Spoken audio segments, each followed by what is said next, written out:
Circulatory system. The multicellular organization in animal world has resulted in the origin and evolution of circulatory system in animals. This arrangement facilitates internal transport of various substances to all organs and organ systems. Among multicellular animals, the system remains as closed type. It has blood running inside closed blood vessels, the blood being pumped by heart and main. As in all mammals, there is double circulation of blood. The primary circulation through pumping action of heart supplies blood to all regions of the body. The blood later returns to the heart. It is called the systemic circulation of the body. Circulation. A similar circulation carries blood to lungs for oxygenation and returns it back to the heart. It is called pulmonary circulation.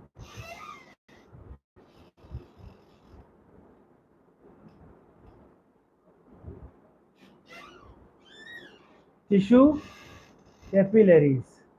Left side of heart, arteries, tissue capillaries, veins, right side of heart, lung capillaries, systemic pulmonary circulation.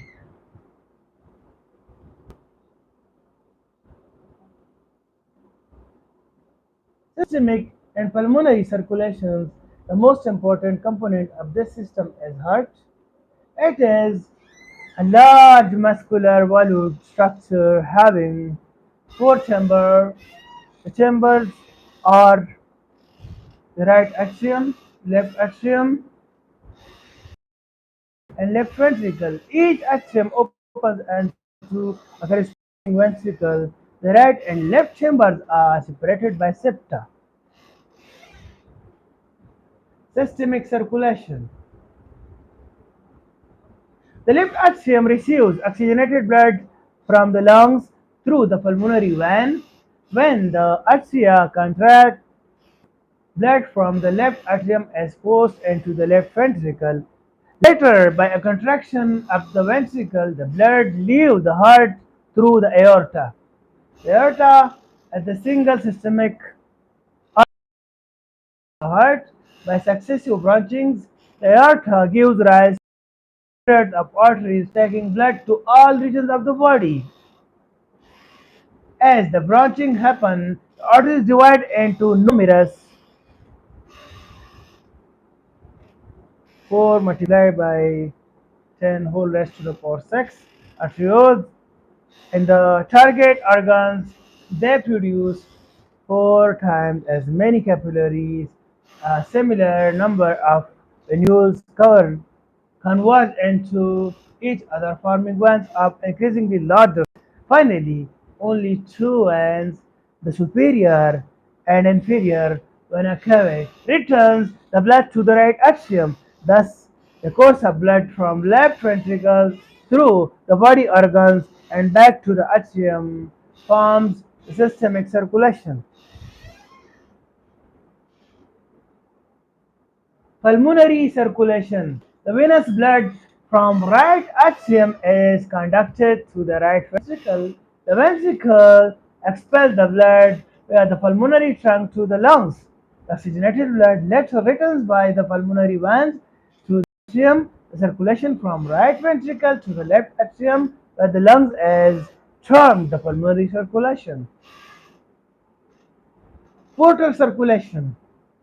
In the systemic circulation, the venous blood passing through spleen, pancreas, stomach, and intestine is not carried back directly to the heart. It passes through the hepatic portal vein to the liver. This vein begins as capillaries from the visceral organs and ends in the liver again as capillaries. These capillaries converge to form the hepatic vein which joins the inferior vena cava, conveying blood to right atrium. This route is the portal circulation.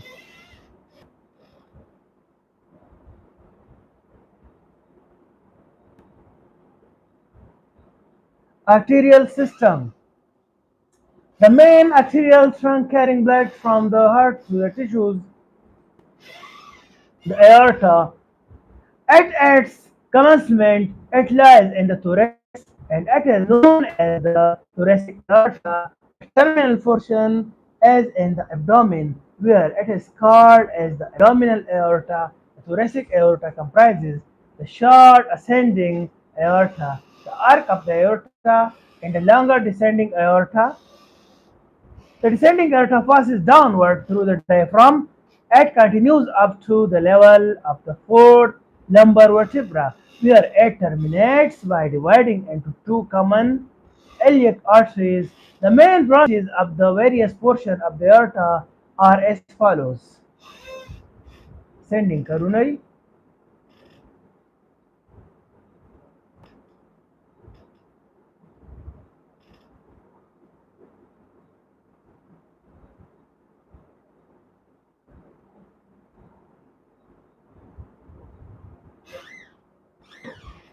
right common carotid artery, brachiocephalic innominate artery, left common carotid artery, left subclavian artery, arc of aorta, descending aorta, intercostal artery, diaphragm,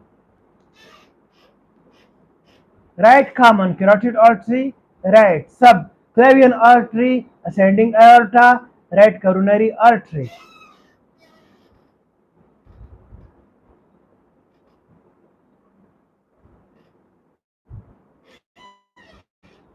Diaphragm,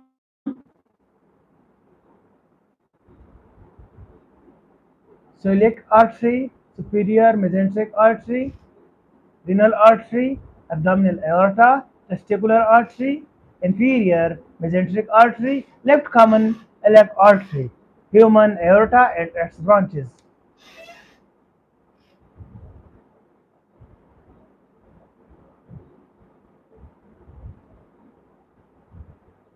Ascending aorta. The branches of ascending aorta are the left and right coronary arteries. They arise close to the origin of the aorta. They supply the heart muscles with arc of the aorta. The branches of the aortic arc are the innominate, left common carotid, and left subclavian arteries. Innominate brachiocephalic. This is the first branch of the aortic arc. It passes upward and diagonally to the right and divides into two branches.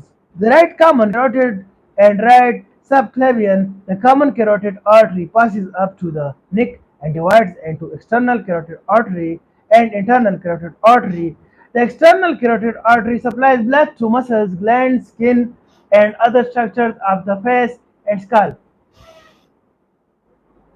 The internal carotid artery goes to the brain. The right subclavian artery passes laterally to the arm. In the arm, the subclavian artery forms the auxiliary arteries. The right auxiliary continues as the brachial artery, which in the region of the elbow divides into radial and ulnar arteries. These continue in the distal portion of the arm, giving up branches to wrist and hands. The second branch of the aortic arc is the left common carotid artery. It arises close to the innominate. It passes up the left side of the neck, following a course and possessing branches similar to that of the right common carotid. The left subclavian artery arises from the aortic arc independently of the left common carotid and supplies left around thoracic aorta. The branches of the thoracic portion of the descending aorta supply both the internal organs and the body wall. The internal organs include bronchi, esophagus, pericardium, lungs, rib cage, and intercostal muscles. Superior penic arteries, one pair supply blood to upper surface of the diaphragm. Abdominal aorta. This portion of the aorta has many branches. It serves the entire lower region of the body. The following branches are given off from the abdominal aorta.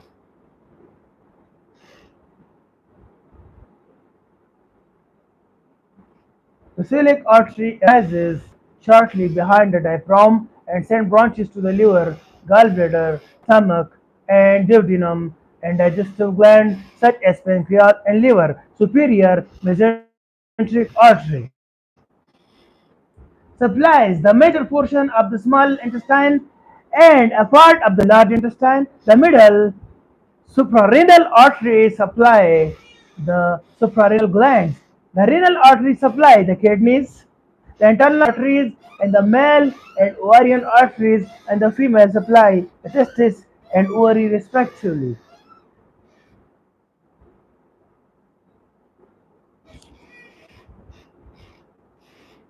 The inferior mesenteric artery supplies the large intestine and rectum. The common iliac arteries from the dorsal aorta enter into the legs. Each iliac artery further divides into sciatic and femoral arteries, supplying blood to the leg muscles. Pulmonary circulatory structures.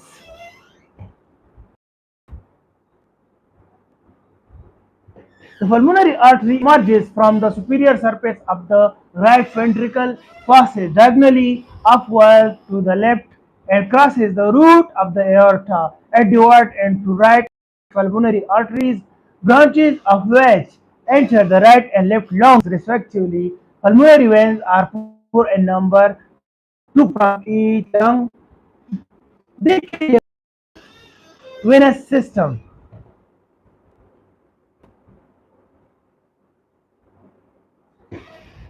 Systemic veins are the vessels that collect blood from the tissues to the heart.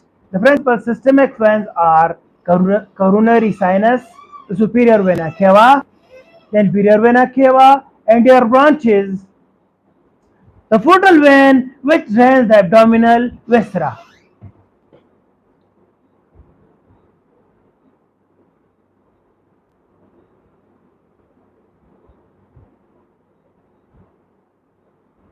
This is human arterial system. Left common carotid artery, internal thoracic artery, left subclavian artery, ascending portion of aorta, descending portion of aorta, celiac artery, superior mesenteric artery, renal artery, common iliac artery, ulnar artery, radial artery, brachial artery, brachiocephalic artery, right subclavian artery, right common carotid artery.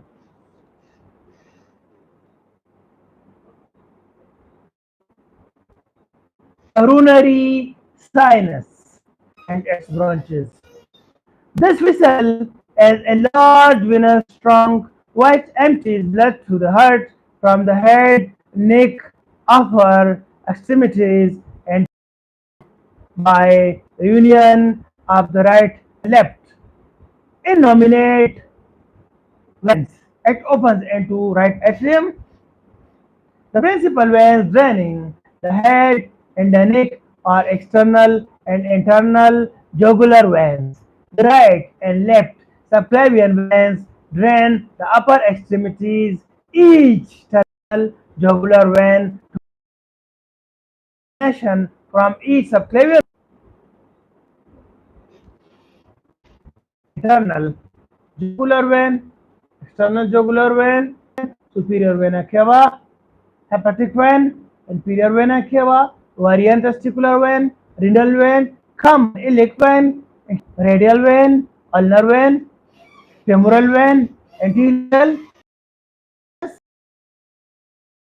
jugular vein. Each subclavian vein in turn is formed by the union of cephalic and axillary vein. Each innate vein receives the deep cervical vertebral internal mammary inferior to the left superior intercostal vein and vein from thymus, trachea, esophagus, and pericardium. The subclavian veins also drain blood from the vein of the hand brachial, inferior vena cava, and its branches. This is the venous region of the body below the level of the diaphragm. It is the largest vein in the body. The inferior vena cava is formed by the union of two common iliac veins. It extends forward to the right of the aorta, passes through the diaphragm, and opens into the right atrium.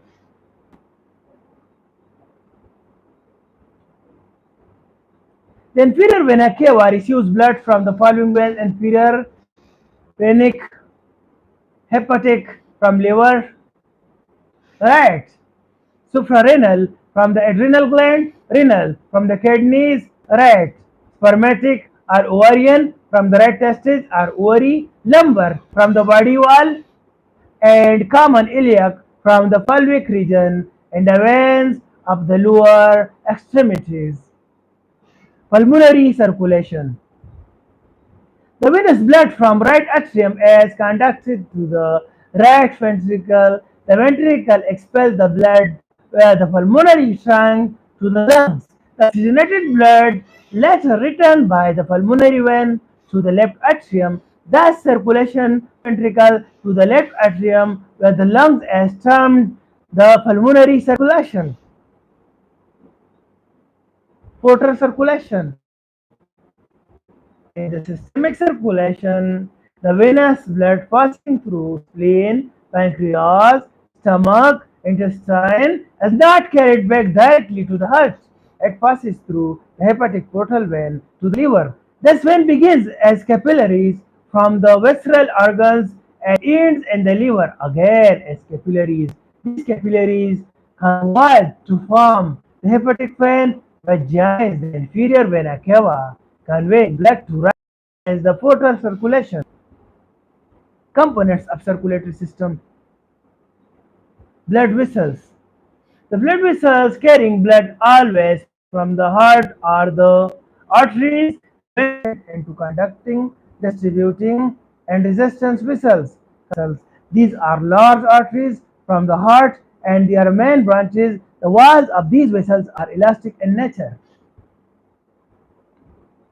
Distributing vessels. These are smaller arteries reaching individual organs. They branch into the organs. They have muscular walls. Resistance vessels. These are mostly arterioles. While these vessels are smaller, their walls are highly muscular. Hence, these vessels can reduce pressure of blood due to peripheral resistance. Exchange vessels. These are the capillaries. The walls of these vessels allow exchanges between blood and the tissues fluid surrounding the cells. The substances commonly exchange are oxygen, carbon dioxide, nutrients, water, inorganic ions, vitamins, hormones, metabolic products, and antibodies. Capacitance are reservoir vessels. These are the larger vessels and veins. These are of varying sizes. They collect and convey blood back to the heart. The higher capacitance of these vessels is due to their distensibility, hence their blood content is more, even at low pressure. The number of such veins is also enormous, thus the veins are called as the blood reservoirs. Structure of blood vessels. The blood vessels show a vast range of structural modification. However, a few basic patterns can be studied. A blood vessel consists of a wall and a lumen or capsule. The wall of the blood vessel is made up of three distinct layers: tunica adventitia, tunica media, tunica interna, elastic membrane, endothelium. A. Artery. B. Vein. Structure comparison. The tunica intima is formed of an endothelium, a delicate connective tissue, and elastic fibers. The tunica media contains smooth muscle cells. It causes vasoconstriction and vasodilation. The tunica externa is composed of connective tissues. The composition and thickness of layers varies with the diameter of the blood vessels and the types of blood vessels. large elastic arteries. The walls of these arteries contain elastic fibers. The smooth wall measures about 1 micron in thickness. It gets stretched under the effect of force and recoils elastically. Muscular arteries. There are larger and smaller muscular arteries. The larger muscular arteries are inelastic and they have stiff walls. The wall has 30 to 40 microns in diameter and a layer of smooth muscles they regulate blood supply. They are called distributing arteries. The small muscular arteries are capable and vasoconstriction. Arterioles. They conduct blood from the arteries to the capillary bed. These are small vessels capable of vasodilation and vasoconstriction. Capillaries. These are fine vessels found between arterioles and venules. They measure 5 to 8 micron in diameter. Capillary endothelial cell nucleus. Capillary tube. Venules. These are tubes of flat, oval, or polygonal endothelial cells. Each venule is formed by the convergence of two or more capillaries. Its diameter ranges up to 30 veins. When seen in anatomy are medium veins. They run in between venules and large veins. Large veins transport blood to the heart. Veins with diameter about 2 millimeters have volutes. They are of semilunar type. They allow movement of blood toward the heart. There are several volutes in the medium veins. Branching of blood vessels. When an artery divides into two equal branches, the original artery ceases to exist, hence the branches are called terminal branches. The smaller branching vessels formed on the sides are called the collateral branches. When arteries are joined to each other, it is named as an blood supply to the blood vessels. As any other region, the cells and tissues on the wall of the blood vessel require nourishment. Some amount can diffuse from blood in the lumen. For vessels having diameter greater than 1 millimeter, diffusion of nutrients may not be possible. Such vessels have very minute vessels called vasa vasorum. Spread over them, they penetrate into the wall of the blood vessels.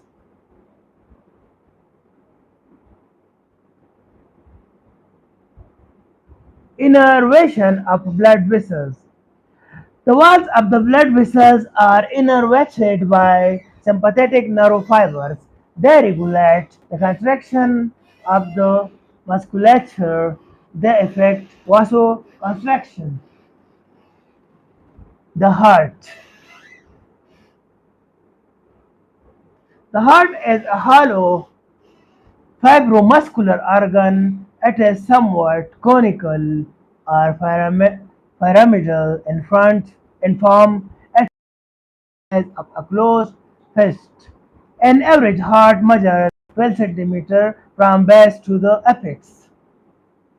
Transverse diameter at its broadest region is 8 to 9 cm, 6 cm thick, anterior-posteriorly, while in adult male the heart weighs 280 to 340 gram. In female it weighs 230 to 280 grams. Common carotid artery, left subclavian artery, brachiocephalic artery, superior vena cava, aorta, pulmonary artery, left atrium, right common carotid artery, right subclavian artery, right atrium, lungs, mediastinum, diaphragm, inferior vena cava, location and external structure of the heart.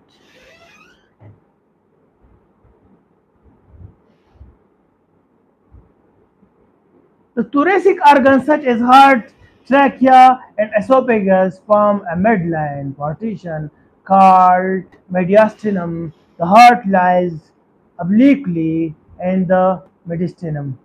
The heart is surrounded by a double-layered membrane called pericardium. The outer layer is called fibrous pericardium. Membrane is called the serous pericardium. In between heart and pericardium, there is a pericardial space. This space is filled with a fluid called pericardial fluid.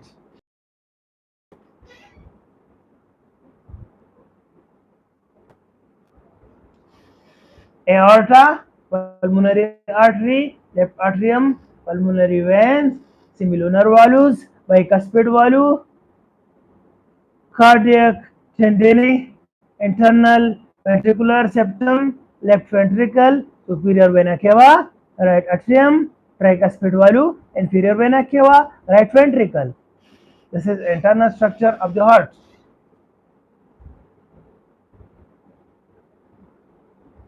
The wall of the heart is made up of three tissue layers. They are epicardium, myocardium, and endocardium. The epicardium forms smooth outer surface of the heart. The middle myocardium is composed of cardiac muscle. This layer plays an important role in the functioning of the heart. The endocardium forms the smooth inner surface. It is formed of squamous epithelium.